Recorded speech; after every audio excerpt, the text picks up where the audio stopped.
Hello and welcome to Help I'm a Teacher. My name is Alistair and this is Teacher Tips Tuesday. Teacher Tips Tuesday is where I give you the tips, tricks and ideas to help you succeed as a substitute teacher. Today we are talking about time management, and if there is one thing that I have struggled with a lot of my teaching career, and this is time management. So today I'm hoping to give you 5 tips that are going to help you with your time management in the classroom. Tip number 1, stop watching the clock. Just as the old adage says, a watched pot never boils. Well, a watched clock never makes your classroom go any faster, I can guarantee you that. If you catch yourself watching that clock, I want you to think, have I planned this day well enough? I'm hoping the next 4 tips that I give will help you so you're not watching that clock and help you with your time management skills. Tip number 2, move the kids around. Now this one really helps break up the class. It really helps break up the lesson, and it means the kids don't get bored. I always think about stagnant water. I want my classroom to be moving like a stream. So if that means bringing the kids to the floor, getting them to stand up, getting them to sit down, getting them to walk around in pairs, getting into working groups individually, start moving them around more. What you'll find by keeping that flow and having those kids moving around the classroom, the time just seems to flow better as well. If you're just having them sitting in rows or in chairs, just doing individual busy work, you're going to find that the time is going to drag, and it will. And then you'll be going back to clock watching. How long is left in this lesson? Just hurry up.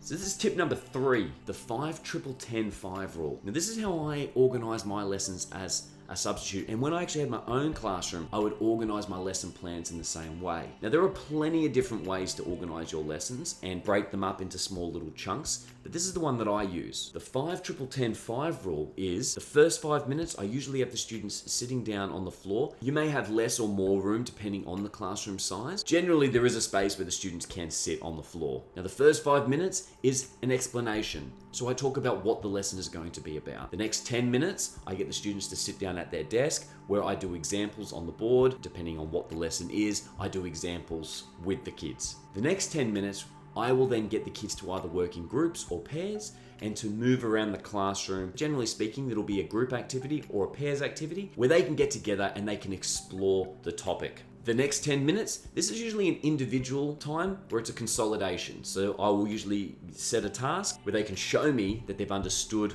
the concepts and show me that they've understood the lesson today. And the last 5 minutes is a sit down on the floor and we go through and do a reflection or a conclusion of the class. I really find by breaking my lessons up into this 40-minute chunk and do it in this specific pattern, I really do feel that my lessons flow better. There's movement with the kids. I'm not watching the clock. I actually feel like my lessons go a lot quicker, which really brings me into tip number 4.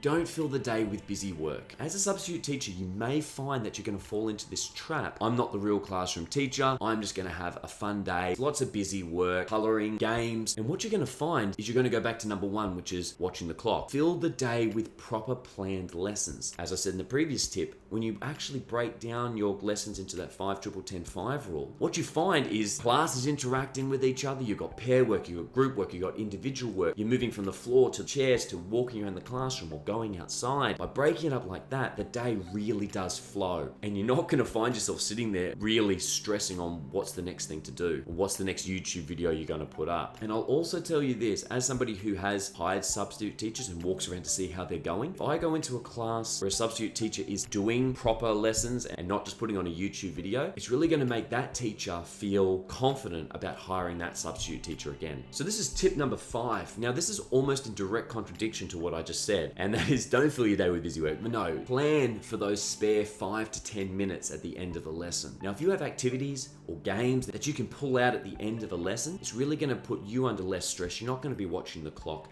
and the classroom is still going to flow. Now I'm definitely going to do a separate video on all the different activities and games that I've got in my arsenal that I can pull out for those spare 5 to 10 minutes.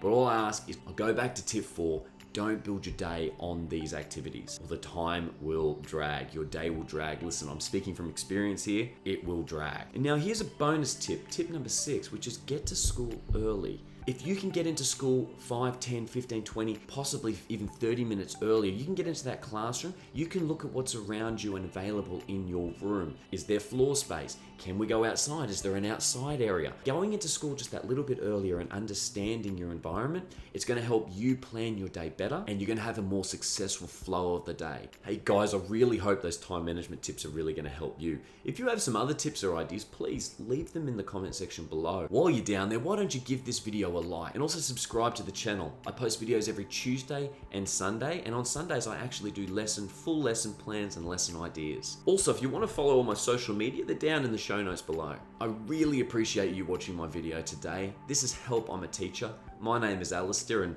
bye for now.